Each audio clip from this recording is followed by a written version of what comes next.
Bom dia, boa tarde, boa noite. Não sei que horas vocês vão estar vendo isso aqui. Em resumo, isso aqui é um projeto novo, é Cabeça. Oi, Vou oi, ouvir oi. falar Boa muito tarde, dele, boa noite, Rodrigo. bom dia. É Zé, mas meu nome não é Zé, é Guilherme. Mas vocês vão ouvir ele só me chamar de Zé ou Zep. Enfim, a gente tá com esse novo projeto. A gente resolveu colocar pra fora o que a gente já comenta durante o nosso dia a dia. A gente gosta de futebol, aparentemente. Aparentemente a gente gosta de futebol. Aparentemente. A gente decidiu colocar nossas conversas sobre futebol. A gente acompanha normalmente e conversa sempre. E decidiu colocar isso para todo mundo ver. Nossas opiniões ruins, óbvias em algum momento, que todo mundo deve ter, deve concordar com a gente, e opiniões que são ignorantes, mas não deixam de ser opiniões. Quem quiser comentar, enfim, debater com a gente, está livre. A gente vai trazer nesse canal conteúdos focado muito em Brasileirão. Vai trazer também a Europa, o Campeonato Europeu, a Champions League agora essa semana. Enfim, não vai faltar conteúdo. Alguma coisa pra falar, Bessa? Bom, só tem a complementar, né? Que a gente tem muito para somar, mesmo a gente não sabendo nada de futebol, né? Mas a gente tem muito para somar e complementar com boas análises de caras leigos da bola. É isso, vamos para cima. Eu acho que a graça vai ser literalmente a linguagem mais coloquial e de bar possível aqui. Não vai ter nada técnico, eu não sou analista nem um pouco. Mandar um abraço para Paulo Analista, que é do Canto Rubro Negro. Eu sou torcedor do Vitória, acho que tá meio aparentemente, eu acompanho o Canto Rubro Negro e a análise de Paulo é excepcional. Ele é de fato um analista. O pouco que eu sei que eu for pegar, eu vou trazer aqui, mas nada demais. Enfim, bora passar pro nosso primeiro jogo E da para rodada. começar, a gente vai começar com o Brasileirão, né? Com os 9 jogos do Brasileirão. Já tivemos os 10 jogos. E o primeiro jogo, né? Que foi na terça-feira. Vamos lá. Mirassol É, e Santos. lá no Maião, um jogo eu assisti, eu peguei o segundo tempo, o final do primeiro tempo e o início do segundo e o segundo tempo inteiro. Um jogo que quem assistiu não perdeu nada. Realmente foi um jogo muito bom. Um jogo, o Mirassol, o time que todo mundo já conhece. Obviamente não é o mesmo time do ano passado. Isso tem que ser dito. Quem espera que o Mirassol vai ser igual, não é. Ainda deixa a desejar em algumas fases do campo, porém tem obviamente potencial para crescer. Torço para que isso aconteça. O trabalho de Gaunês é algo excepcional. As ideias em campo, as dinâmicas em campo do Mirassol estão cada vez mais definidas, né? Enfim. E o Santos é um deserto de ideia, a realidade é essa. Quem acompanha o trabalho de Vojvoda pelo Fortaleza não enxerga o que foi, sei lá, 30% do que ele foi no Fortaleza nesse Santos. É um time que não tem uma cara bem definida, resolve na qualidade de algum jogador, como foi o caso de Gabigol. E basicamente isso, Bessa. Eu concordo aí, porque o Mirassol, pô, metade do time praticamente, vamos dizer assim, renovado, né? Porque os principais craques foram embora, por exemplo, o Danielzinho que tá no São Paulo Jogando a e bola, retorna pro jogando uma Santos. bola da peste. E aí, principalmente que ele era um meia muito, muito criativo, com esse novo Mirassol eu sinto falta dessa criatividade. Ele era aquele, Mas, fale. ele era aquele box to box clássico. Ele realmente não tem uma pessoa que faz isso no Mirassol hoje, tá? Quem acompanha isso era importante pra dinâmica, pra tática de Guanais. E hoje ele não tem. E pronto. Para a gente começar, né, a análise mais profunda, vamos trazer aqui, né, a nossa escalação. E É, aí? comentar aqui, vou trazer 3 pontos de cada time, né? Pra mim, quem for o melhor da partida e jogadores a se acompanhar mais ao longo do campeonato, ficar de olho. Pelo Mirassol, Negueba jogou na base do Vitória, não foi excelente, muito questionado pela torcida, mas é ídolo do Mirassol. Pelo pouco tempo não, bastante tempo jogando no Mirassol, já tem acho que 200 partidas, se eu não estiver enganado, e quase 30 gols, uma parada dessa, ou mais, posso estar falando besteira, tô puxando aqui a estatística que eu vi na transmissão mesmo, e de acompanhar. Mas se eu não estou enganado, ele tem mais de 200 partidas pelo Mirassol, e tá jogando muita bola esse ano, iniciou o ano muito bem. José Aldo, volante excepcional do Mirassol também, joga muito, muito, muito mesmo. Se a gente comentou, né, a falta de Danielzinho, se tem um cara que dá lembra, né? A Danielzinho é ele, realmente joga muito. Sim. E eu posso trazer aqui o lateral direito Igor Fumiga, craque também, jogou muito, um campeonato excelente pelo Tá bom. Juventude, quase veio pro Vitória, infelizmente não veio. E a zaga, o William Machado, que jogou, fez um bom campeonato pelo Ceará no passado. O próprio Alisson, que cresceu de rendimento desde o final do ano até esse ano, jogando muita bola. E é isso. E pelo lado do Santos, traz, vamos dizer assim, um time com a cara mais do Vojvoda, né? Que é, vamos dizer assim, trazer mais profundidade pelas laterais, porém sem muita criatividade, né? Porque a partir do momento que você tem Rony, né? Com todo respeito ao jogador, você tem Rony, você não vai ter tanta criatividade assim nas jogadas. Vai ter finalização fora da área e tal, tentativa, mas na criatividade vai ser baixa. E Tassiano é aquele cara que, vamos dizer assim, ele traz para linha de fundo para tentar buscar uma jogada ou outra assim, mas também para buscar Gabigol é muito difícil. E Tassiano, aí, sim, fala. Tassiano, ele na partida ele foi melhor quando ele se aproxima de Gabigol, mas ele erra muito na tomada de decisão e no último toque, né? Exato. E é uma coisa que eu não consigo entender, né, nesse time do Santos, é Rolhês, né? Por que que ele não consegue render assim o que era esperado, né? Quando ele chegou do Benfica e tal. Eu não consigo entender até hoje, mas ele é um bom jogador. Isso aí não temos que discordar. Não, inegável. Que rolês ele joga, que tem qualidade, ele tem. Eu vi algum torcedor, ou setorista do Santos, pode estar enganado, não vou me lembrar o nome, é que ele no treino não rendia o que se esperava. O famoso corpo mole. Mas em campo que ele tem qualidade, ele tem, enfim, não tenho o que dizer. Aqui, comentando aqui sobre o mapa de passes, isso aqui é interessante, a gente vai trazer sempre. O mapa de passe, ele meio que resume o que foi a partida, até certo ponto. Você vê um jogo 45, obviamente a faixa de campo que vai ser mais disputada, o, o duelo em campo e a maior quantidade de passes vai ser pelo meio, tanto pela equipe do Santos e do Mirassol, então isso acaba somando um alto quantitativo. Porém, jogos como o 32% ali da parte ofensiva demonstra como foi um jogo que de fato se resumiu muito ao último terço. Passes do último terço do Mirassol, não tem jeito, é um time que verticaliza. Sempre que o Mirassol tiver a oportunidade de verticalizar a jogada, ele vai verticalizar, vai chegar no último terço e procurar alguém para atacar vindo de trás, enfim, com jogadas muito bem trabalhadas. As outras estatísticas assim, mais bases assim para a gente tomar como partida, né? Antes de entrar, aprofundar mais, que seria a parte dos passes longos, né? Que os dois times eles buscam muito, porém, né? Nenhum dos dois é tão efetivo assim. Até que o Mirassol ele tem uma efetividade maior, porém ele não consegue, vamos dizer assim, entrar no terço final com a chance clara, por exemplo. Sim. E passando aí adiante, as estatísticas mais brutas, né, mais importante, o destaque do jogo e o mapa de ataque. Comentar aqui, a gente traz a estatística para ilustrar o que foi a partida, né? E não resumir a partida só a estatística, porque o futebol, quem acompanha é mais que isso. Mas são dados que se você se apega e volta e entende o contexto do jogo, a gente percebe o que foi basicamente. O Santos com 16 chutes e 2 no gol, você vê como é uma eficiência completamente. Não entra na mente, né? O fato de você chutar 16 vezes, 2 vezes no gol. Mas o Santos fez 2 gols. Então, foi eficiente? Não foi?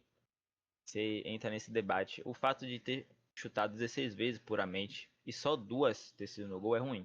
Mas as 2 que foram gol, né? Um pênalti de Gabigol e a jogada do primeiro gol, né? Que foi uma boa jogada trabalhada pelo Santos. Sim. E ali partindo mais para os mapas de ataque, né? Do Mirassol explorando bastante o lado direito, né? Principalmente. Pelo meio, como eu falei, a falta de criatividade com o box-to-box, que era Danielzinho, não tem tanta criatividade, tanta armação pelo meio. E do lado do Santos, que eu falei que o Erroda explora muito, né? Os lados do campo, com essa profundidade de Tassiano e de Rony. E pelo meio, né? A mesma coisa, que é a falta de criatividade, que apesar de tudo, mas Neymar, isso e aquilo, ele dava essa armação pela área do meio e também ele buscava muito o jogo pelo lado esquerdo, né? Ele trabalha muito bem triangulando, construindo tanto pelo meio para finalizar a jogada na lateral e voltar ao meio. Enfim, são dinâmicas de jogo que jogadores é importante ter jogadores que consigam fazer isso. Eu não estou dizendo que o Vojvoda ele não tem essas dinâmicas propostas em campo, né, para que o time dele faça. Porém, não tem jogadores que entregam isso. Tem como Neymar, Rolês, porém não estão aptos a jogar, nunca estão aptos, ou quando o Roleze joga não entrega o que der. E Neymar é um eclipse, né? A gente não sabe quando ele vai aparecer, quando vai estar, enfim. E o destaque do jogo, como eu tinha dito, não tinha como não ser Gabigol. A gente vê a nota dele só. Ah, mais uma vez, a nota a gente vai colocar a nota do SofaScore sempre, porque todos os nossos dados, obrigado SofaScore. Obrigado não por entregar isso a gente, né? Entregar a todo o público, qualquer um pode acessar lá, conferir e tirar com suas próprias conclusões a partir disso. Então tudo aqui é baseado no soft score. E o nosso destaque do jogo nem sempre vai ser quem teve a maior nota do soft score. Nesse caso, o Gabigol teve na partida, teve a maior nota do soft score. Mas é de fato o que o jogo entrega, né? O que foi o melhor dentro do contexto da partida, né? Que entregou o melhor resultado e foi o Gabigol. Não teve jeito. 2-0, ele consegue buscar um empate. Se movimentou muito no jogo, foi muito prestativo, de fato, se doou muito. 23 passes para um centroavante. Normalmente não é comum, mas a gente sabe que o Gabigol não é centroavante fixo, ele é aquele centroavante móvel, pelo mapa de calor a gente percebe. E sempre criando e sempre buscando no finalizar as jogadas. É basicamente isso. Foi o destaque, sem dúvidas. E ele foi praticamente o jogador que mais buscou o jogo, né? Você falou aí, apesar de ser centroavante, ele foi buscar jogo até no meio de campo, principalmente, né? Para tentar conduzir todas as jogadas, né? Para tentar a Se finalização e fosse, chegar ao gol. se você fosse pontuar alguém do Mirassol, quem você traria? Rapaz, eu acho que, sinceramente, o principal craque, assim, seja a dupla de volantes. Não tenho definido assim, mas acho que a dupla de volantes sabe conduzir Eles bem para as fizeram, laterais do jogo. fizeram uma boa partida de fato. Eles carregam o piano muito bem. Pro que o Guanis propõe, eles entregaram de fato. Se eu não estou enganado, o primeiro gol sai na jogada na tabela entre a Alisson, José Aldo. E José Aldo já liga a Alisson perfeito. Um passe primoroso em 3, 4 passes, sai o gol. Sim, Então, realmente, não tem como não pontuar os dois volantes. O José exato. Aldo e Hugo Moura, se eu não estou enganado. Isso. É no namoro, né? No namoro, não. É Hugo Moura. Pronto. Vamos lá, né? Passando aqui. Próximo jogo. Grande Atlético Mineiro e Internacional. Esse aqui eu já tenho algumas anotaçõezinhas. 1-0. Esse 1-0 que poderia ter sido diferente. O Inter teve chances claras de ganhar o jogo. Pode passar já essa tela, BC. Sim. O Inter teve chance clara no jogo. A gente vê como as duas equipes entrou. Enfim, um jogo 41% na parte da ofensiva do Inter. Ou seja, o Atlético Mineiro não atacou a partida inteira. Quando atacou logo no início do jogo, foi eficiente. E é a definição perfeita de que eficiência ganha jogo no futebol, não tem jeito. Não adianta você ter 1000 chances e não concluir, que foi o caso do Inter. Teve oportunidades, além do chute no gol, que Everson, a gente vai chegar lá, fez uma partida excelente. E peca, né? O Inter peca bastante na última decisão final. Com certeza. O que eu posso, né? É aproveitar aí de tudo que você falou é que, apesar vamos dizer assim, da força ofensiva do Inter, não tem, vamos dizer assim, a qualidade na finalização, né? Que vamos ver a quantidade de finalizações, mas, enfim. E pelo outro Inclusive, lado, a qualidade do Atlético em chegar ao gol é muito, muito baixa. Pouquíssimas chances no jogo. pode passar a próxima tela, Bessa. Inclusive, aí, como o Bessa falou, né? Em relação aos chutes, o Inter chegou. É inegável que o Inter chegou e pelo mapa de ataque você percebe que de todas as formas. O lado esquerdo do Inter é mais predominante, porém tentando de todas as formas o Atlético, o lado direito predominante e foi o lado que gerou o gol. Então acredito que a primeira jogada ofensiva, a parte ofensiva do Atlético no jogo, gerou o gol logo, foi em 2 minutos, inclusive o gol mais rápido do Brasileirão até então. É, Saiu o gol de Coelho, uma boa jogada. E foi isso, eles foram eficientes. Fizeram uma partida sólida defensivamente também. O Inter ficou tocando muita bola, voltando e não conseguia pisar na área. E quando pisou e chutou, Everson, como a gente já colocou ali claro, o destaque do jogo. É, evitou 1,79, a métrica que só classificou atrás de chances qualificadas, né, de gol, eles colocam assim, chances que são óbvias de gol, clara, e Everson consegue evitar. 7 defesas, 5 dentro da área, então não tenho o que dizer. A partida primordial de Everson. E só para complementar, né? Vamos dizer assim, sobre o jogo em si, que a quantidade de passes trocados pelo Inter já estava já chegando no dobro, né? E com É. isso, com essa força ofensiva, já teve mais escanteios, por praticamente o sétuplo, vamos dizer assim, de escanteios, né? É, E, o Inter, não tenho o que dizer, ele realmente tentou. enfim, Foi falta de tentativa. exato. E foi um jogo bem faltoso, né? 36 faltas. Para essa quantidade assim, essa força ofensiva do Inter, 36 faltas foi até grandinha. Agora o próximo jogo eu vou deixar você iniciar. Claro, o famoso Bavi, né? Para vocês que não conhecem a gente é de Salvador, Bahia. Ele, árduo professor, ou torcedor do Vitória, né? Eu torço Vitória assim como meu time secundário, mas eu sou corintiano. Ah, mas fora de São Paulo, corintiano, sou corintiano. Tá bom. Bom, Bavi, né? Que é o clássico daqui, foi pegado. Porque teve o histórico, né, do jogo passado, do Bavi passado, que foi no domingo, que foi a final do Campeonato Baiano, em que, apesar do Vitória abrir o placar, né, primeiro, o Bahia foi lá De e novo, virou de novo. de novo, virou, fez, empatou e virou o jogo, né, com um jogador que, inclusive, a gente vai comentar bastante, que é 2 gols do Jean Lucas. E nesse Mais uma jogo, vez. e nesse jogo foi truncado, né, bastante pelo meio, principalmente por ser clássico, né, obrigado, muito obrigado no meio. E vamos dizer assim que a parte do Bahia foi aquela troca de passe para tentar jogar ou Kiko Oliveira ou Eric Puga, né, para jogar 1 contra 1. E do lado do Vitória é bastante bola longa, né, procurando Renato Kaiser, Mateuzinho tentando criar para o Renato Kaiser. E a linha de volantes tentando controlar e também criar lá Que para não, frente. que aqui já tá dando já o primeiro ponto aqui, a tônica, não jogaram bem. Pior partida de Gabriel, quem acompanha o Vitória pode dizer com toda certeza que foi a pior partida de Gabriel Baralhas com a camisa do Vitória. Martins está chegando agora, não tinha feito uma partida tão ruim como foi, e Kaique, que é o primeiro volante, né, desce para jogar na linha de 5, também não fez uma boa partida, mais uma vez na semifinal, o último jogo que ele jogou, né, foi expulso, uma expulsão ridícula. Se eu ficar aqui comentando, a gente não para amanhã, então eu vou tentar ser o mais sucinto. Pode passar aí, Bessa, a próxima.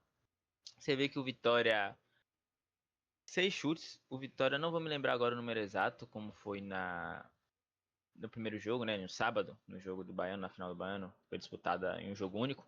O Vitória, ele chegou mais ao ataque. O Vitória, os primeiros 20 minutos do Vitória no sábado foram avassalador. O Baiano não viu a cor da bola. E depois que faz o gol, o Vitória consegue controlar bem a partida. Teve a oportunidade de abrir de ampliar o placar. E volta o segundo tempo de maneira covarde. E termina o segundo tempo de De maneira ruim. novo, E de ele, novo. e ele volta pro jogo de quarta-feira, o torcedor cobrando uma postura diferente, volta da mesma forma que jogou o segundo tempo do Baiano. Jogou da mesma forma que fez o Vitória perder. O Vitória perdeu porque jogou da maneira covarde, que foi no sábado, e na quarta-feira ele mais uma vez volta e se apequena dessa maneira. Clássico se vence nos detalhes. Jair Ventura na coletiva cita o fato do investimento, né, da coletiva de sábado, né, quando perde o título, cita o fato do investimento do Bahia maior, que quando ele tiver um investimento igual, as coisas poderiam ser... Não, não é. Investimento é importante, realmente o Bahia, ele ganha muito jogo com suas mexidas, o Vitória quando entra, são jogadores, eu não vou aqui citar, porque senão eu vou perder um pouco o prumo, e eu não tô aqui para isso, eu respeito os atletas, mas são jogadores que não entregam mais, não deviam estar mais aqui no Esporte Clube Vitória. E de fato, o investimento nesse momento pesa. Mas clássico você ganha com entrega, você ganha com vontade. Faltou pro Vitória no segundo tempo da final do Baiano e faltou muito pro Vitória no primeiro tempo como um todo no jogo do Brasileirão, que acabou consegue fazer um golaço de Ramon e no segundo tempo um jogo feio para os dois lados. A realidade é essa. Você que não é torcedor pode dizer. Foi um jogo bonito. Oxi, jogo feio, feio, feio, feio.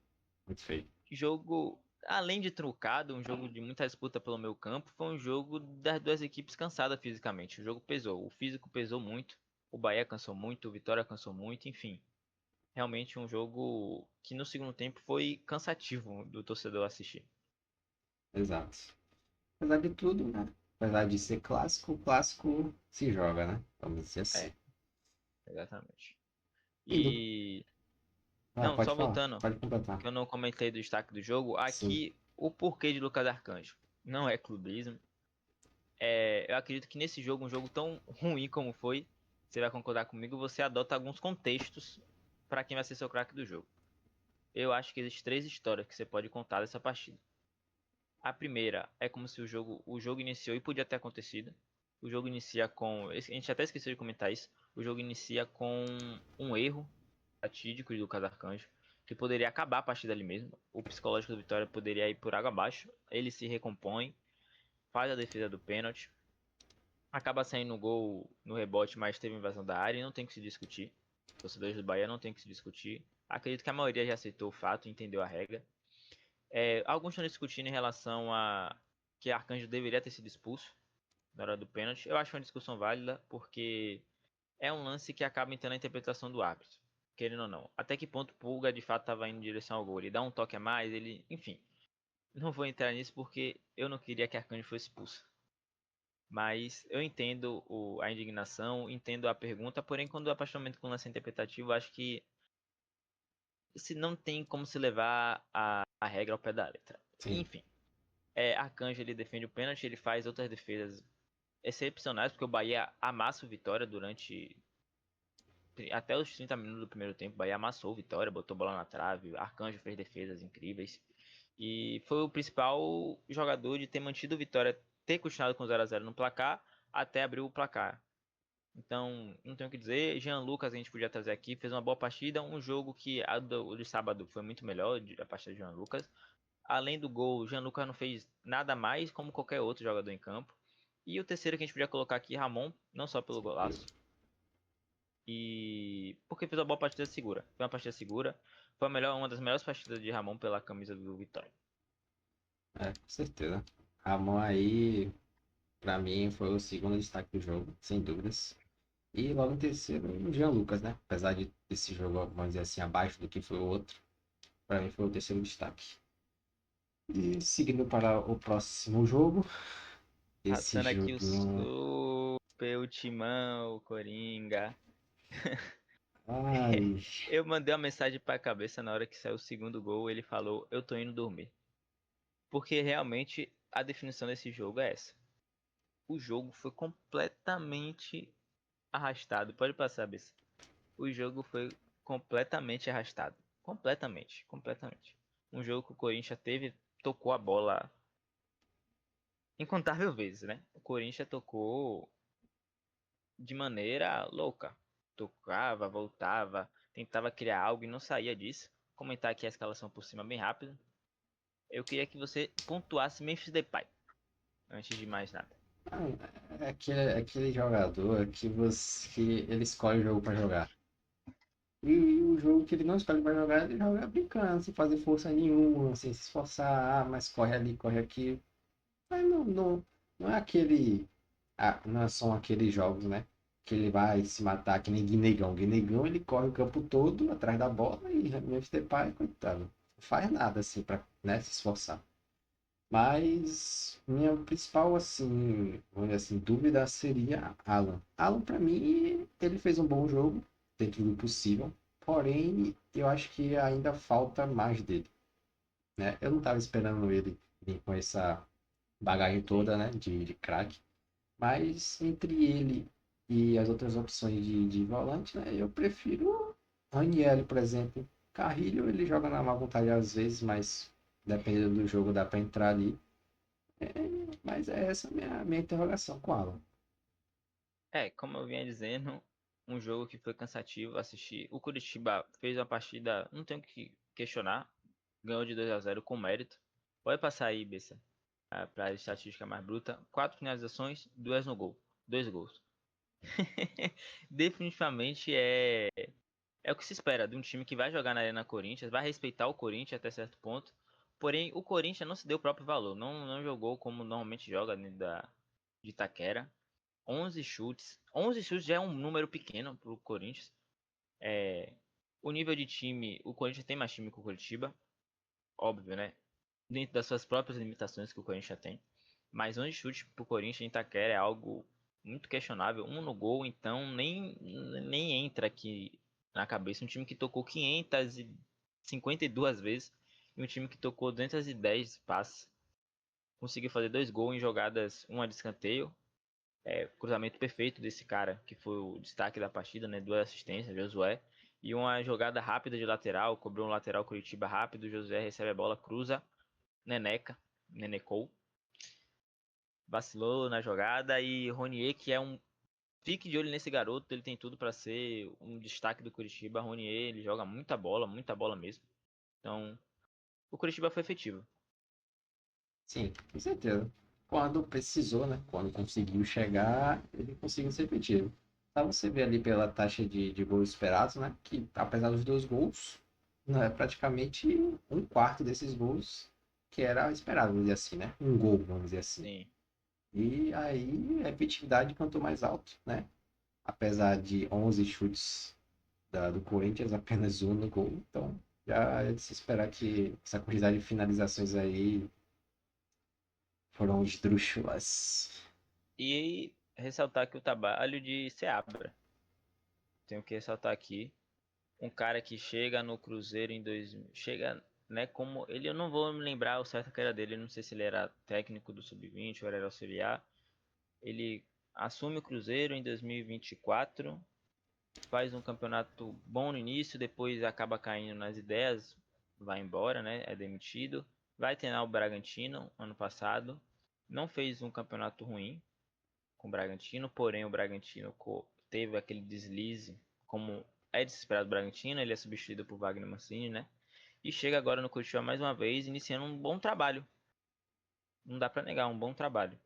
Bora ver até quando vai sustentar um técnico novo e se manter assim, torço, porque é um técnico que tem boas ideias, o Curitiba joga um futebol agradável. Sim, concordo. Gosto muito das ideias dele, né? Das ideias dele de jogo, porém, ele tem um histórico, né, de começar muito bem e depois começar a decair muito, muito fácil. É, é de se pontuar. E próximo jogo aqui, um jogo para quem gosta de narrativas, é um jogo excelente. A gente tem dois ex-técnicos se enfrentando, dois ex-técnicos, né, dos seus times, dos seus adversários. O Tite, o último trabalho dele foi à frente do Flamengo, o Leonardo Jardim também, o último trabalho foi à frente do Cruzeiro. Então, e Gerson, ídolo da torcida do Flamengo, que se reencontraram. Deu melhor para o Flamengo, deu melhor para Leonardo Jardim. E eu acho muito engraçado, eu queria que você já passasse aqui, Bessa, que eu queria pontuar a quantidade de posse de bola. 44% a 56%. Isso para o Flamengo dos últimos anos é algo absurdo de se pensar, diga-se de passagem. Um time que sempre teve a característica principal ter a bola, propor o jogo, criar jogadas, enfim. E Leonardo Jardim, que a gente conhece pelo Cruzeiro do ano passado e outros trabalhos na carreira dele, de ser um técnico que ele não precisa ter a bola para ganhar as partidas. Ele joga de maneira vertical, no contra-ataque, jogadas trabalhadas sem precisar de muito passe. E foi o que aconteceu nesse jogo. E Tite, que era esse cara da escola de ter mais a bola, de propor mais o jogo, agora a partir na frente do Cruzeiro. No ano passado eu comentei isso com o Cabeça, quando a gente estava colocando as estatísticas, que os papéis se inverteram. Tite, agora na frente do Cruzeiro, teve uma partida de muita mais posse de bola, de muito mais propor jogo. O Leonardo Jardim de um jogo mais de transição, de ofensiva, toques rápidos. E na última partida entre Cruzeiro e Flamengo, que o técnico era Felipe Luiz, que também tem ideias parecidas com o Tite, de ter mais a bola. E o Cruzeiro Leonardo Jardim, como eu já citei, como o Flamengo teve muita mais posse de bola. E o Cruzeiro fez uma partida melhor, sem ter a mesma, né, ter a porcentagem baixa de posse de bola, O jogo terminou, vou puxar aqui para não falar besteira. Foi 0-0. Eu vou confirmar. Vai falando daí, Bessa, enquanto eu tô pesquisando aqui. Tipo, o que eu tenho pra falar, né, complementar, que os dois times ele trabalham muito bem a bola, né? Tanto pelas laterais quanto pelo centro. Apesar que pelo centro, os dois times, vamos dizer assim, a menor força, né? Entre os dois times. E o principal ponto é o destaque do jogo, né? Pedro, craque de bola. Apesar de toda a polêmica, né, envolvendo ele, o ex-técnico Felipe Luiz, né? Que ele fazia corpo mole para treinar, não sei o que, enfim. E aí agora nesse jogo, né? Já mostrou, né? Em outras vezes a E qualidade que ele tem. E ele mostrou mais uma vez que ele é muito não, qualificado. Não ele não tem. precisa de muito para achar um gol e, diga-se de passagem, um belo de um gol. Tem que ressaltar aqui. Exatamente. Antes de você passar, eu tô ainda procurando aqui, calma, eu tô aqui, como eu falei, né, o SofaScore é nosso queridinho aqui, que ele mostra os históricos dos últimos jogos que teve entre Cruzeiro e Flamengo, mas calma aí, cadê aqui? Calma que eu chego lá para dizer quanto é que foi esse jogo e de fato, aqui ó, cadê? Partidas, pronto. A última partida antes, né, do jogo de quarta-feira foi o 0-0 entre Cruzeiro e Flamengo. Um jogo que o Flamengo teve muita bola e o Cruzeiro teve chances mais claras de gol e nem precisou de muita posse de bola. É o trabalho que a gente conhece de Leonardo Jardim e, como eu falei, a narrativa que se troca hoje, né? Se trocou na partida passada, né? No último jogo. Exatamente. É um ponto a ser falado aí, né? Essas táticas de Los Jardim, né? Que, vamos dizer assim, menos, como que eu posso falar? E propor o Menos, jogo. isso, propõe menos jogo, vamos dizer assim. Esse joguinho abençoado aqui, vamos lá. Remo e Fluminense. Confesso que eu não acompanhei, vamos dizer assim, os lances, só vi as duas jogadas dos dois gols. Mas, pelo que eu pude observar, né, com as estatísticas, foi um jogo assim bem dominante da parte do Fluminense, sem dúvidas, mesmo jogando de fora de casa, né? E com toda a mística, vamos dizer assim, do Remo trabalhar esses jogadores que chegaram, né, de outros clubes, Cachu, Patrick, Aleph Manga, que estava no Curitiba, Patrick de Paula, enfim, todos esses jogadores em conjunto, vamos dizer assim, para fazer dar O slow certo. profile, o slow profile O que a slow galera gosta. profile que sobrou assim dos outros times e tal, para fazer dar certo, porém, mesmo com a demissão, né, do técnico no penúltimo clássico contra o Pacaembu, é um time que ainda, apesar de tudo, vai demorar de se reencontrar, né, se for se reencontrar. Trouxe lá o Condé, que eu não sou suspeito a dizer que eu sou fã. É, bom trabalho pelo Vitória, acaba que, enfim, termina de maneira ruim. O Ceará também, bom trabalho, também terminou de maneira ruim, mas é um técnico que não gera dúvidas. É um bom técnico. Resumindo, pode passar as estatísticas aí, Bessa.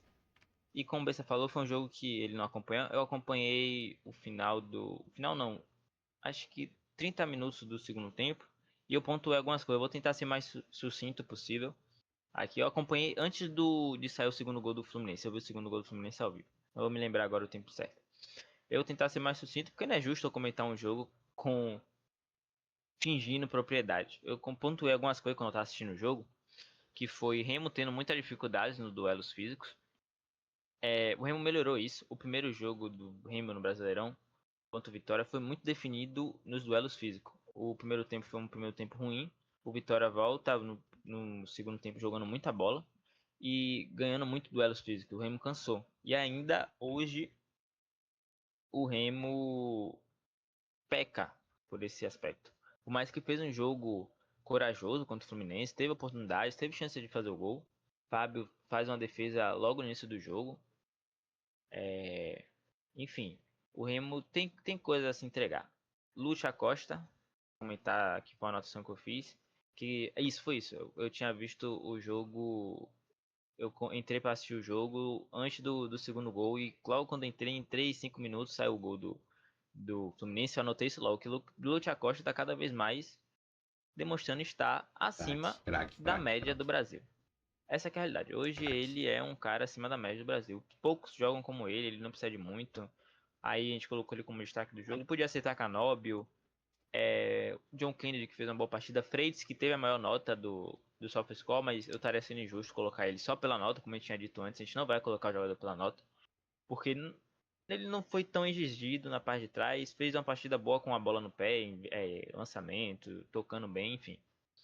E Lúcio Acosta é um jogador, olha o mapa de calor desse cara. É absurdo. Sim. O cara corre o campo todo, ele é um pulmão, ele tá ali volta, ele busca a bola quando precisa no zagueiro, trabalha com os pontas, o centroavante, enfim. Ele é fenomenal. E a última colocação que eu fiz foi aqui, sobre o trabalho do Zubendia, que sem dúvida hoje é o melhor do Brasil. Com Eu acho que certeza. não tem dúvida. Sem dúvidas. Sem dúvidas.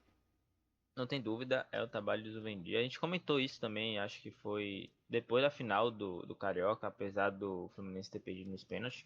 Foi um jogo Não foi um jogo feio entre Flamengo e Fluminense, mas um jogo melhor do Fluminense. Isso vendia bem fazendo um bom trabalho, principalmente jogando dentro de casa. Não dá pra negar. Com Hoje é o melhor certeza. trabalho do Brasil. A gente vê Filipe Luiz, que já se encerrou o ciclo pelo Flamengo. Leonardo Jardim, que possa vir fazer um bom trabalho. Tite, que ainda não começou bem no Cruzeiro, falta, deixa a desejar. Tem Abel Ferreira, que a gente vai comentar mais à frente, uma opinião minha. Vou deixar um pouco guardado, enfim. Vai passar. Vamos lá. Que inclusive, exatamente como eu falei, deixar um pouco mais à frente agora. O jogo entre Vasco e Palmeiras, eu assisti, eu acompanhei esse jogo. E o que dizer do Palmeiras, Rodrigo? É cabeça, né? O nome dele é Que Rodrigo, então. praticamente vai ser a mesma opinião que eu tenho, que você tem, eu tenho, que a maioria dos que assistem futebol, acompanham futebol tem, Tem. né? Que E é o time, talvez alguns palmeirenses estão começando a enxergar. sim, que é o time que ele joga muito à base do chutão, né? Que, vamos dizer assim, mascara a quantidade, vamos dizer assim, ligação direta. Tenta ligação direta e tal, mas não é aquela ligação direta que você tem certeza que você quer ir naquele jogador. É aquela ligação direta que se Que chegar, conta com a chegou. casquinha de Flaco Lopes e Exato, correria de Vitor Roque. exato.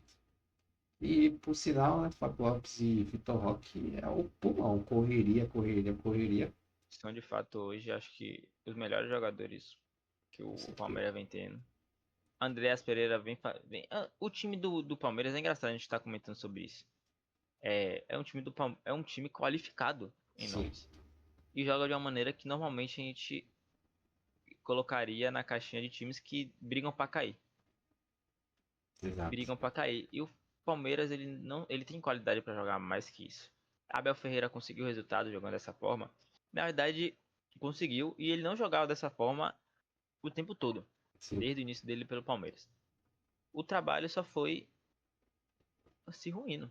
O trabalho foi acabando. O trabalho de Abel tá secando. A água do copo tá esvaziando. Realmente é questão de tempo para não se sustentar. Se sustentar é muito por conta, mais uma vez, da qualidade individual que ele tem. Tem um John Arias que chegou agora que não tem, a gente não tem o que falar. Tem o que falar de John Arias. Craque de bola. Ele é excepcional. A gente tem o Flaco Lopes que também é outro que é um fenômeno. Andras Pereira, Alan, que é um jovem incrível. Enfim, o time todo, se a gente for falar do time nome a nome do Palmeiras, é excepcional. Se tem algo que sustenta o Palmeiras, é isso. E comentar aqui do Vasco, pontuar como o Renato Portaluppi, ele é um técnico excepcional. sou fã, demais, muito fã. Ele é um técnico fora de série. Ele chega, consegue colocar o time próximo a ele, gere o grupo muito bem e tem boas em campo também, não tem o que questionar. A gente consegue enxergar que é um time que joga, é um time que propõe, é um time que tem dinâmicas claras, enfim. E pontuar também Andreas Gomes, que é hoje um ponta a se observar. Sim, Ainda erra um pouquinho no último terço, porém não cansa. Deu canseira pro Corinthians na final da Copa do Brasil. foi isso abençoado. Ele correu bastante e cria muito.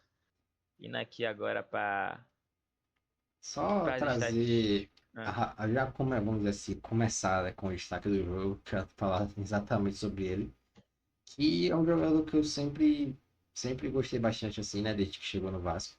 Eu achei que ele sempre fez bons jogos. Eu só achei que ele sempre fazia uma função que ele não estava acostumado, que é buscar a Era bola lá dele. atrás e ir lá conduzir até lá na frente. E Renato Portaluppi ele já chegou, já mudou isso. Ele jogou Você vê mais pelo próprio mapa de calor dele. exato, jogou ele mais pro meio pra frente, né? Trabalhando muito pela área da esquerda de ataque. E é um jogador que eu gosto bastante. Gosto bastante. Não. Thiago Mendes, que inclusive entrou na partida com a sua camisa 23, que é uma coincidência, é o número, é a porcentagem, é 23% a porcentagem que aumenta de número de agressões a mulheres quando tem partida de futebol. Ele entrou com a camisa mais 23%, enfim, uma campanha legal do Vasco, ele foi premiado com uma partida excepcional. A gente vê ali pelos números, além do gol, como o Cabeça falou, né? Jogando um pouco mais à frente dessa vez, mas ainda assim, ele fisicamente sobra, 3 desarmes, 3 ganhos. Não errou um passe, acho que ele não errou um lançamento. Enfim, a partida excepcional, não tenho o que dizer. Basicamente, foi o craque do jogo e é simbólico por tudo. Exato. E trazendo mais, né, a visão geral sobre o jogo, como já mostra ali que ele trabalhou, o Thiago Mendes trabalhou muito pela esquerda, você já vê lá pelo mapa de ataque do Vasco que a esquerda Como era predominante de criação, né? Todas as jogadas, a maioria das jogadas foi pela ele e esquerda. Andreas Gomes, né, joga pela Exato. esquerda. A duplinha ali, né? Fazendo a armação, a triangulação. E vamos dizer assim que eu não esperava essa pressão toda do Vasco. Não vou mentir, principalmente pela estreia de Portaluppi e tal. Não vou mentir que foi esperado, né? Mas 17 chutes e 6 no gol, apesar da quantidade de no gol ser baixa em Em relação aos porcentagem, chutes, foi algo que me surpreendeu bastante. Que o Vasco chegou bastante lá na frente e assim, né? Conseguiu, apesar de tomar o primeiro gol, né? Conseguiu empatar e uma virar o jogo. jogadaça de Flaco Sim, também, golaço. E como você pontuando, né, o mapa de ataque, você vê como o que a gente disse antes, reflete nesse mapa de ataque, a relação do chutão e a casquinha, como o Palmeiras ataca muito pelo meio, usa muito o lado direito, principalmente quando o Alan tá em campo. Mas como ele ataca muito pelo meio, normalmente para quem não assiste o jogo vai achar, pô, é um time que constrói por dentro bastante. Tudo bem, tem Marlon Freitas e Andrés Pereira, porém tem muito e Flaco que desce muito quando o Palmeiras propõe um jogo que o que a gente disse, só dando também, né, as nossas opiniões não são tão esdrúxulas, o que a gente disse não é que o trabalho de Abel Ferreira se resume a chutão. Pelo amor de Deus. Tem ideia assim de propor jogo, tem dinâmicas de buscar a bola atrás e ter a triangulação, atrair o marcador, enfim, tem. Ponto final. Porém, não não tira o fato de que o chutão, a ligação direta, de qualquer forma, muitas vezes, é uma ideia de Abel Ferreira. E ponto, porque a gente vê como o Flaco se movimenta em certo momento para receber essa casquinha, fazer essa casquinha, e Vitor Roque já atacar a, a linha dando certo, funciona. É inegável. Mas como eu tinha dito antes, é até que ponto se funciona pelo treinador, pela taticamente falando, ou pelos jogadores que ele tem. sim, Entende? É um comentário que eu acho pertinente. A torcida do Palmeiras também questiona muito hoje o trabalho de Abel Ferreira, então eu acho que eu não tô tão louco. com certeza. E partindo para nosso penúltimo jogo, né? Da rodada do Último jogo Brasileirão, da rodada 2-0 São Paulo em cima da com Chape. Roger Machado à beira do gramado. Estreia de Roger Machado, né? Ah, apesar de toda essa pressão, né, em cima dele para assumir o São Paulo, né? Ele foi praticamente o único que deu aquela tapa, né? E aceitou assumir esse time. Nesse Meio burburinho que vive. Exatamente. todo em Mas torno do São Paulo. esse escândalo da diretoria, enfim. E foi um jogo bastante legal da parte de São Paulo, porque eu gostei que propôs muito o jogo, né? Apesar de, vamos dizer assim, eles buscarem muito a troca de passes entre Lucas Moura, Danielzinho e Luciano, eles trouxeram E bastante profundidade. Lucas Moura, que até então na temporada não. Se tem um jogador do São Paulo que foi mal na partida, foi o Lucas Moura. Todo mundo foi acima da média, o Lucas Moura foi uma partida abaixo. Sim, que por sinal, pô, se você pegar vários e vários, vários jogos anteriores, ele não vem jogando bem. Bem, bem. É, como o Bessa falou, um jogo que o São Paulo de fato propôs.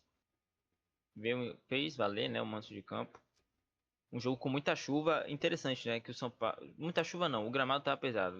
O jogo não choveu tanto, tão forte. Mas o gramado estava pesado, momentos da bola travar. Ainda assim o São Paulo não deixou ele tocar a bola, tocou bastante a bola. E a Chapecoense sofrendo das jogadas ofensivas do São Paulo. Mas resistindo no primeiro tempo. Resistiu bem, 0 a 0, conseguiu ir para o intervalo com 0 a 0, mas era questão de tempo o São Paulo colocar a bola na rede. A gente colocou ali o destaque da partida Caleri, não só pelo gol, fez uma partida muito boa. Não tenho o que questionar de um cara que vem, acho que há 8 jogos, com 6 gols, se não me falha a memória. Então, voltando de uma lesão séria, uma lesão que tirou dele da temporada toda, ano passado, voltando acima da média, porque normalmente a maior parte dos atletas volta, né? Então, vale ressaltar isso. E só um outro destaque, né, que é pro goleiro da Chapecoense, Léo Vieira. Eu Sim, achei bom que ele lembrar. agarrou Bom muito. goleiro. Muito bom Bom goleiro. goleiro. Bom Não goleiro. é a primeira vez que ele agarra assim nesse Brasileirão. Muito, muito bom goleiro. É bom ficar de olho mesmo. E partindo para o nosso último jogo de hoje, né? Esse Brasileirão. Grêmio e Bragantino. E aí, o que É, você tem a dizer sobre esse jogo?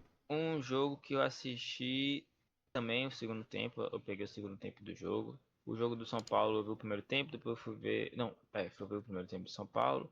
Depois eu fui ver o segundo tempo do Grêmio. O jogo foi de 9h30. Enfim, assisti o segundo tempo do Grêmio. Um jogo de um Grêmio que teve oportunidades de liquidar o jogo. O Bragantino também antes teve oportunidade de já ter aberto, de ter empatado o jogo ou ter aberto o placar.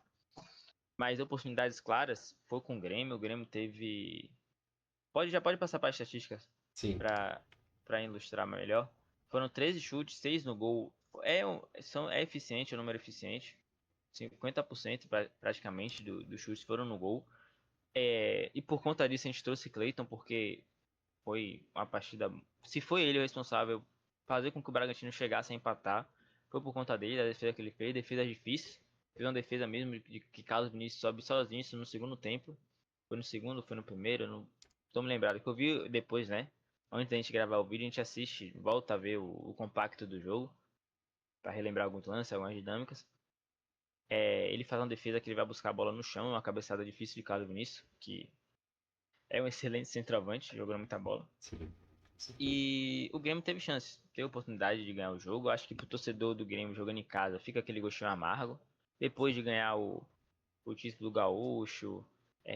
Enfim, era para ter feito o dever de casa, sem querer desmerecer o Bragantino, que fez uma partida corajosa. Não foi um visitante de gesto, porque deu dificuldade, não só pelo empate, deu dificuldade ao Grêmio, poderia ter ganhado. E as substituições de Wagner Mancini fizeram mais diferença do que a de Luiz Castro. Sim. Não pelos níveis dos jogadores, mas pelo que integraram. Quem fez o gol foi o Rodriguinho, que entrou ao longo do jogo e, enfim, um jogo legal de se assistir. Foi.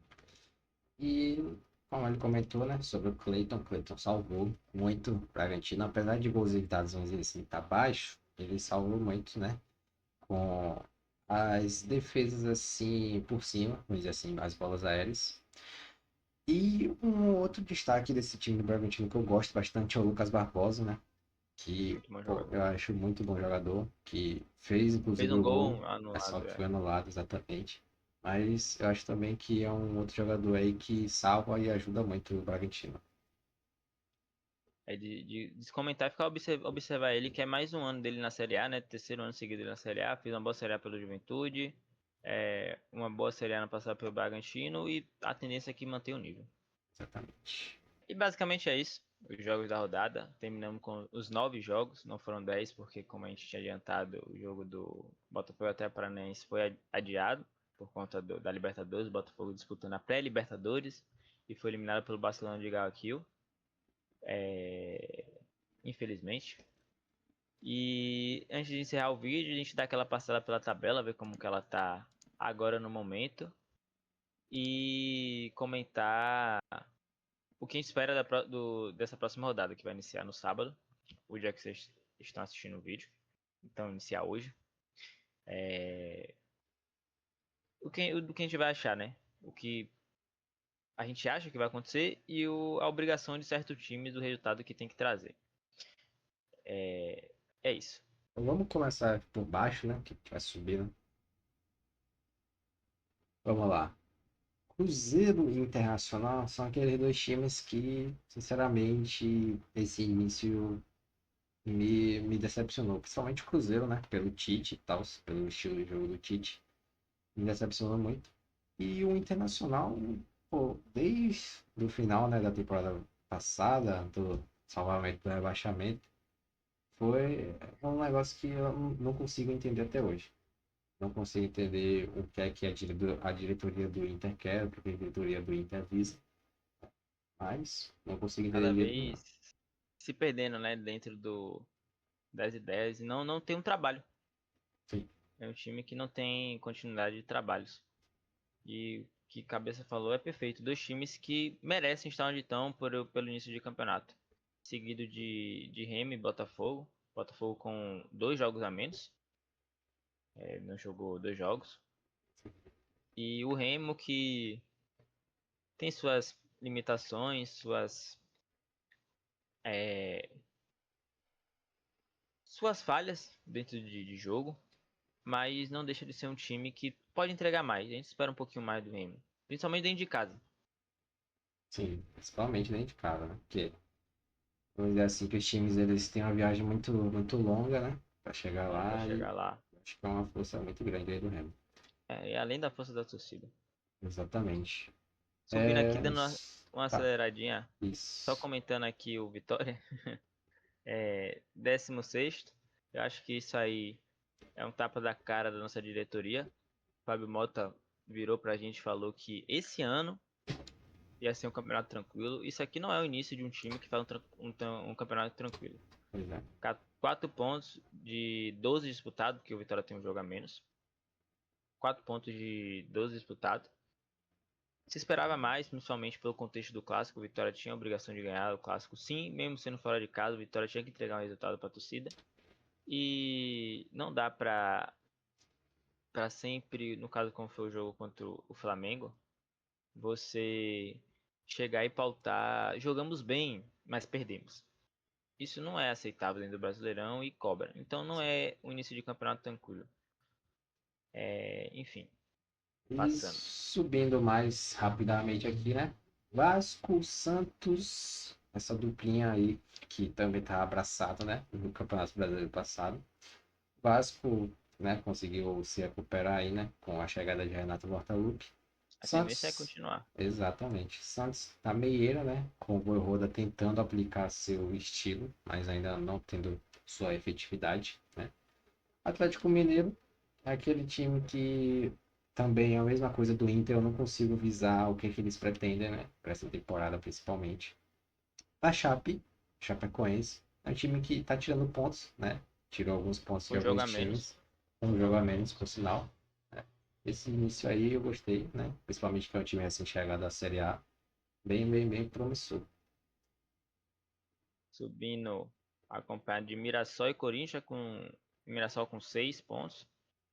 Fez um campeonato sem derrotas ainda.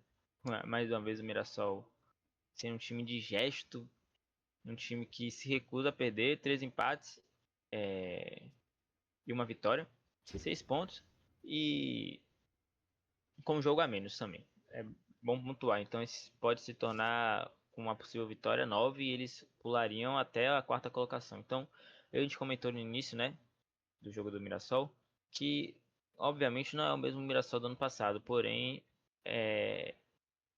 se perderam algumas qualidades, mas as principais se mantiveram e você continuar um trabalho assim é importante.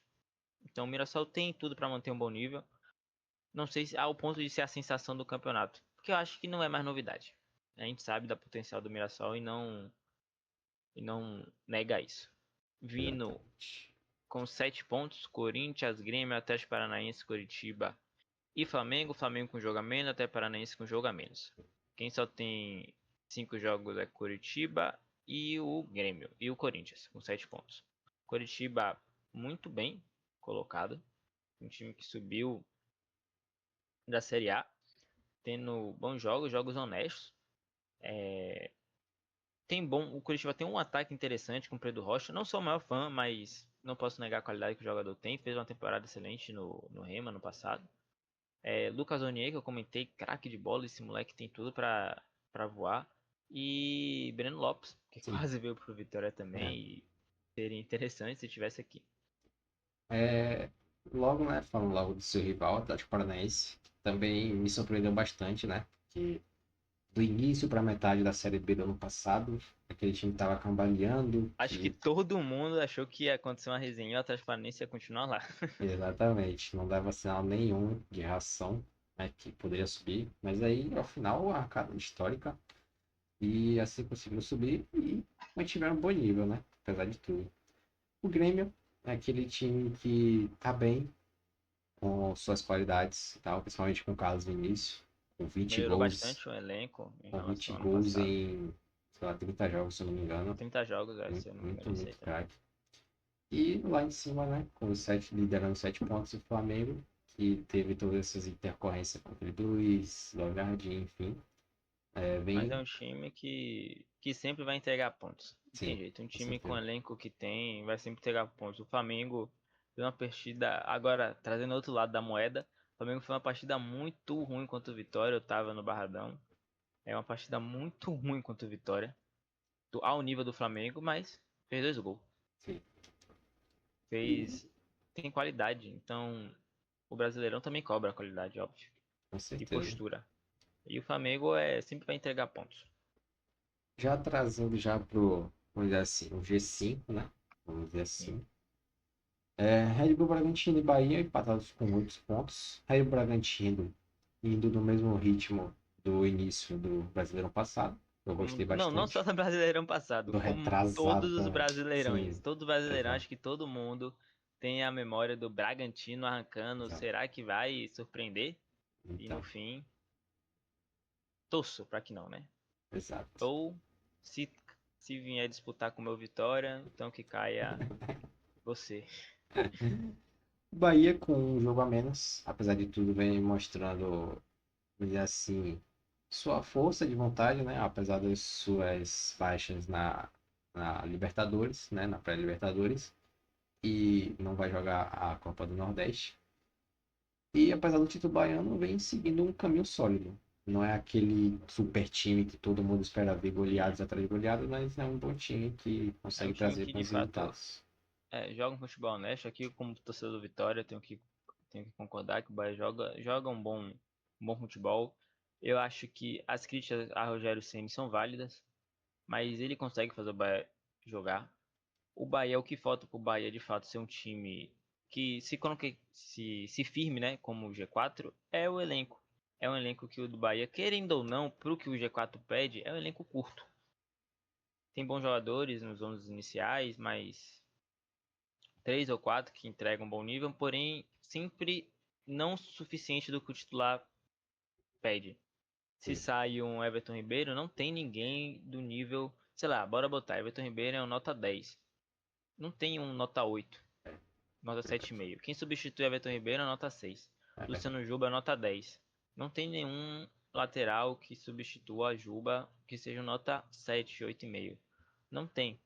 Então, o que falta para o Bahia disputar mais acima e se firmar mais ainda no Brasil como um super time, né, com todo o investimento que tem, é de fato entregar material humano.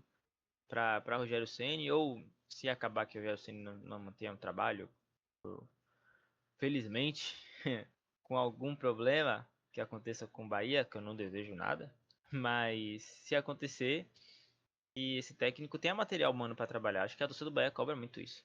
Sim, com certeza. Vamos subindo, né? Já para a ponta da tabela. Segunda e terceira colocação com 10 pontos. Fluminense em terceiro, Palmeiras em segundo. Aquele negócio, Fluminense muito, muito bem, sem dúvidas. O Palmeiras, apesar de tudo, é aquele time que sempre vai estar lá em cima, né? Não é à Exatamente, foi toa o que a gente falou, nas últimas edições. a gente falou um pouquinho antes, a gente não julga o trabalho de Abel Ferreira por não entregar resultado. O que mantém ele é o fato dele entregar resultado. É um time que vai entregar Sim, resultado e o Palmeiras é esse time. A gente não vai negar isso. É um time que tem uma força, jogando dentro de casa, então no tapete é excepcional. E a surpresa do campeonato, sinceramente, com certeza, sem dúvidas. eu poderia esperar.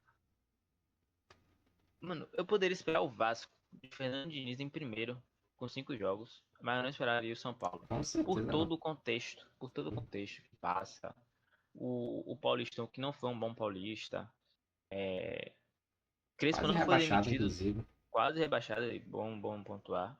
Crespo não foi demitido naquela época, depois ele engata uma boa sequência, principalmente aqui no Brasileirão. É demitido. Obviamente, a gente imagina que por problemas internos. Não acompanhei a fundo o setorista do São Paulo, de falaram sobre, né, o caso, mas por resultado não foi por falta de resultado, porque o Crespo entregou nesses últimos jogos. Mas enfim, Roger Machado, bora ver se vai conseguir segurar a bronca. É um técnico que é conhecido por ter início de trabalhos bons, mas não se sustenta durante muito tempo. Vamos ver. O São Paulo também tem um elenco curto. Até o próprio time titular tem algumas incógnitas. Jogadores que entregam quando quer. Enfim, por elenco, acho que não, não se sustenta até o final do campeonato, mas vem fazendo o campeonato e merece essa primeira colocação. Com certeza. Passando agora aqui para as nossas previsões do jogo. Aqui não é do placar exato, é só vitória, empate ou derrota. Se for a vitória 1-0, empate 1-1, 0-0, tanto faz. Só para a gente ver como ficaria a tabela de acordo com o que a gente pensa. Bora, Já bate pronto, bate pronto. Vitória bate Atlético, pronto, rápido, Atlético coisa rápida. Mineiro. Aqui é aquilo. Jogo que você precisa ganhar jogando dentro de casa. Vitória Atlético Mineiro nos últimos Brasileirões. Sempre o Vitória tem sido um time difícil para o Atlético Mineiro. Então, o Vitória, acho que desde que voltou para a Série A em 2024, não perdeu para o Atlético Mineiro. Só fazendo um jogo de memória rápido, ganha no Barradão, empata na Arena MRV. Ano passado, empata na Arena MRV, ganha no Barradão. Então, não perdeu ainda para o Atlético Mineiro. Tem que fazer esses 3 pontos. É obrigação do Vitória ganhar amanhã. Pronto, ótimo. Eu também vou nesse meu palpite, né? Com toda a mística que o Galo não ganha faz bastante tempo. Bastante tempo. E vamos lá. Botafogo e Flamengo. Aqui é um jogo que o Botafogo pressionado por todos os contextos, jogando dentro de casa, eliminado da Libertadores. Alguns reforços chegarão, estarão disponíveis. Anselmi tem que entregar resultado. Flamengo com um novo trabalho, mas com o elenco que a gente conhece. Dito isso, é obrigação do Botafogo ganhar, porém eu acredito no empate. Então, Se não, a vitória do Flamengo, tá? eu Mas compro, empate. eu fecho no empate. Fecho no empate. Empate Ok. pra Então, mim, fechadão no empate. Internacional e Bahia. Aqui, esse jogo Inter e Bahia, a gente tem a lembrança de vários, né? Por conta do ano passado na Libertadores. E o Inter, por incrível que pareça, sempre dificultou a vida pro Bahia. E eu vou seguir a mesma métrica do que eu falei pro Vitória, Sim. vai se manter pro Bahia. É um time que perdeu o estadual pro seu rival. Eu esqueci de citar isso também do Vitória. Perdeu o estadual pro rival. É, joga no meio da semana, não entregou um bom resultado, perdeu jogando da forma que foi. A gente sabe que o Inter tem potencial de entregar bons jogos. Então chega pressionado, tem que ganhar, fazer o dever de casa. 1-0 1-0. ou qualquer placar. Qualquer placar, né? O Seria a vitória. importante é a vitória. Exato. Santos e Santos e Corinthians, Corinthians. eu vou deixar você iniciar. Bom, clássico que eu acho que o Santos ele vai vir quente. Eu não acho que o Corinthians ele vai vir nessa mesmo ritmo. Acho que o Corinthians vai vir devagar, principalmente pelas lesões, né? Matheus Pereira, Yuri Aberto, Caio César, né? E eu acho que o Santos ele vai vir querendo muito esse resultado. E, infelizmente, com muita dor no meu coração, mesmo sendo o maior clubista do mundo, eu acho que o Santos ainda consegue um empatezinho, mas o Corinthians não ganha. Eu acho que o Corinthians não ganha. Eu, Pela bola que vem apresentando, não ganha. eu fecho com esse empate, como você falou, pendendo um pouco mais pro resultado do Santos. A vitória do Santos não é nenhum absurdo. Não sei se Neymar vai jogar esse jogo. Não tenho ideia. Como eu falei, né? Neymar, ele é uma. Não dá pra se esperar. Então, eu tô pensando nesse jogo sem Neymar. Sim, Certo? Com Neymar, a vitória fica mais próxima. exato. Mas 1 a 1 é bem. É um placar ok. Já seguindo pro jogo embaixo, vitória do Fluminense. Aqui é fácil, né? A vitória do Flu, jogando em Não tem o que casa, pensar. invicto, há não sei quantos Sem jogos. querer. É. Exatamente. Perfeito. O Flu, desde o ano passado, uma campanha excepcional dentro de casa no Brasileirão. E sem querer desmerecer o Atlético Paranaense, chegou agora, vem fazendo um campeonato bom também, mas é obrigação do Flu. Exatamente. Esse jogo aí vai ser Resenha briga de máxima. faca. Briga de faca. É... O Curitiba vai vir embalado. O Remo tá pressionado, o Remo precisa do resultado. É uma disputa direta, querendo ou não, por mais que hoje na tabela não seja. A pretensão é que o Curitiba caia, né? Sim, De rendimento e se papel por papel, o Curitiba é um dos adversários mais fracos que o Remo vai enfrentar. Então exato. não pode se dar o luxo de perder pontos pro Curitiba. Acho que o Remo vai fazer um jogo difícil pro Curitiba. É, não consigo imaginar se o Curitiba vai propor tanto jogo, porque não é de Seabra e o Remo é engraçado, tanto o Condé quanto o Seabra não tem essa proposta de estar Propor sempre jogo. propondo jogo. Sim, Então, o Curitiba dentro de casa, acredito que vai ter mais a bola. Então, possa ser que o Remo se dê bem por conta disso. Mas que o Remo, o elenco do Remo não é esse elenco de, de, de ser reativo. Tem jogadores com qualidade técnica e sem muita força física, de velocidade, de arraste de bola. Dito isso, eu acho que é 1 a 1, é empate. Esse jogo é pra mim empate. também é um jogo pegadíssimo. Os dois, É um um em jogo busca que desse resultado, por ser, vamos dizer assim, enfrentando respectivamente cada um os times mais fracos que eles podem enfrentar, né? Vamos dizer exatamente. assim. E pra mim, Tem que perder empate. pontos. É que E aqui embaixo, aí também é um jogo que é difícil. É aqui difícil, eu arrasto pro empate eu acho também. também. A gente já tem. Ó, sobe rapidinho, só pra gente ver. Sabe quantos empates já teve? 4 empates. 4 empates.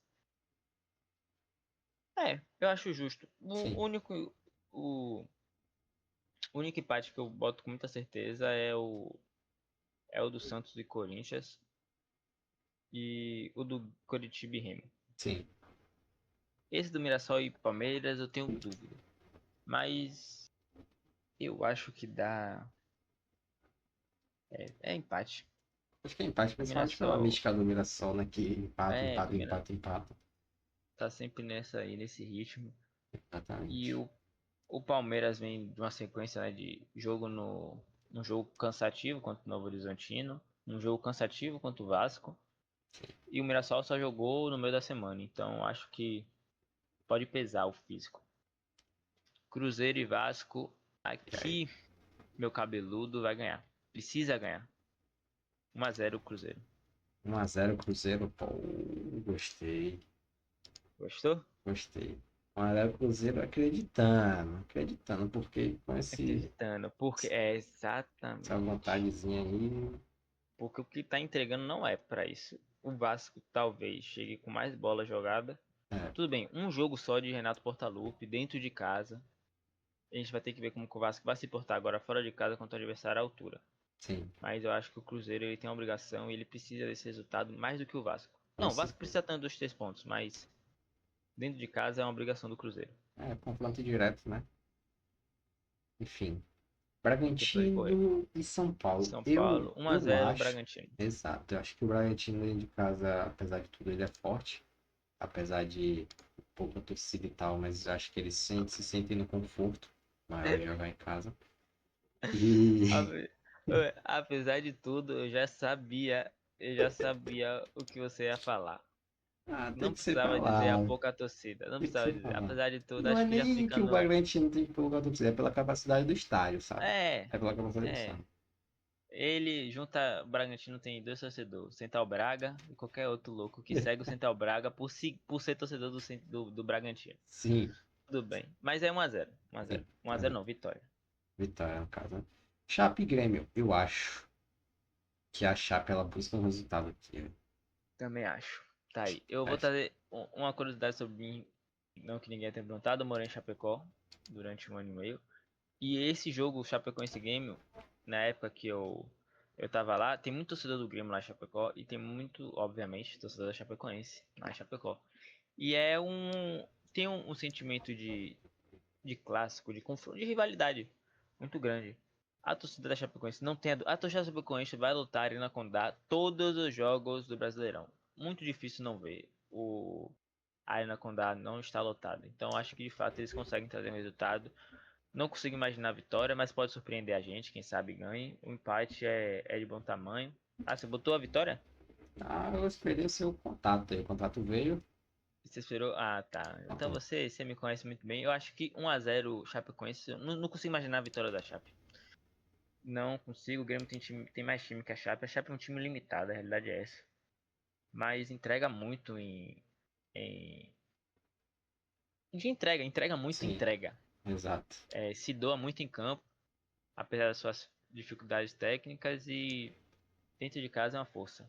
Passando rápido aí a tabela, como ficaria? O São Paulo manteria a liderança, Fluminense buscando essa segunda colocação, aproximando mais do São Paulo, Palmeiras no G4 ainda, Bragantino se mantém, Flamengo sobe ao G5, Curitiba chegando próximo ao G5, interessante, Bahia ficando caindo um pouco, Grêmio, Corinthians, Atlético Paranaense, meu Esporte Clube Vitória ali na Sul-Americana, Mirassol, Chapecoense, Santo Atlético Mineiro, Inter, Cruzeiro, Botafogo, Vasco e Remo. Que zona resenha. De verdade mesmo. Pois é. Acho que vai ser essa zona até o fim do campeonato? Não. Gostaria que fosse? Gostaria. Vou mentir? Não. Então, acho que ficamos por aqui, hein, senhor Rodrigo, vulgo cabeça. Nosso, Esse vídeo aí, primeiro vídeo, né? Foi nosso primeiro longo. vídeo. A gente Bastante longo. vai conseguir extrair, né? Essas melhores coisas assim para melhorar para os próximos vídeos. Quem Mas foi um quiser vídeo comentar, bastante positivo e vocês podem dar o seu feedback de comentar o que vocês, se quiser, inscrever, dar o like, seguir todas as redes sociais, principalmente compartilhar. nesse arroba aqui, arroba Em todos, Pênalti Fora da tanto no Área. Instagram, TikTok e Twitter. Instagram e TikTok vai demorar um pouco pra gente postar conteúdo, a gente vai juntar uma gama um pouquinho maior de conteúdo para ter. Mas Sim, Twitter a gente vai começar a ser ativo a partir de agora. No Twitter comentando, é, publicando essas coisas, comentando com a comunidade do Twitter lá no de futebol. Enfim, é isso. Um vídeo que foi longo. O Brasileirão vai ser um pouquinho longo os vídeos, por a gente acompanhar de perto.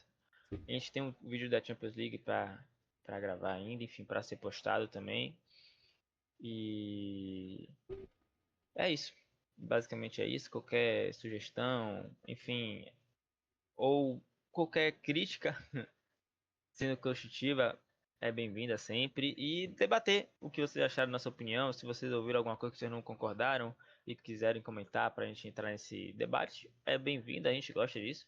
E se concordou com algo e quiser reforçar com mais alguma ideia, é, é muito bem-vindo. Só antes da gente encerrar o vídeo, eu queria encerrar com algumas curiosidades do Brasileirão. Uma curiosidade em específico Pode que o soltar. nosso querido DataFoot trouxe a gente. Eu vou ler exatamente como é que ele colocou, né, como ele postou. Um abraço pro DataFoot, sigam ele lá no Twitter, em todas as páginas. Arroba Datafute. Brasileirão arroba DataFutebol no Twitter. Exato. Brasileirão chegou na marca dos 46 jogos iniciais sem 0 a 0. Olha, Apenas em 1964, 48 jogos, tivemos um começo melhor. É o melhor começo da história dos pontos corridos. Ou muito seja, bom. nosso Brasileirão cada vez mais um nível mais alto, e a gente espera isso. E que se mantenha assim.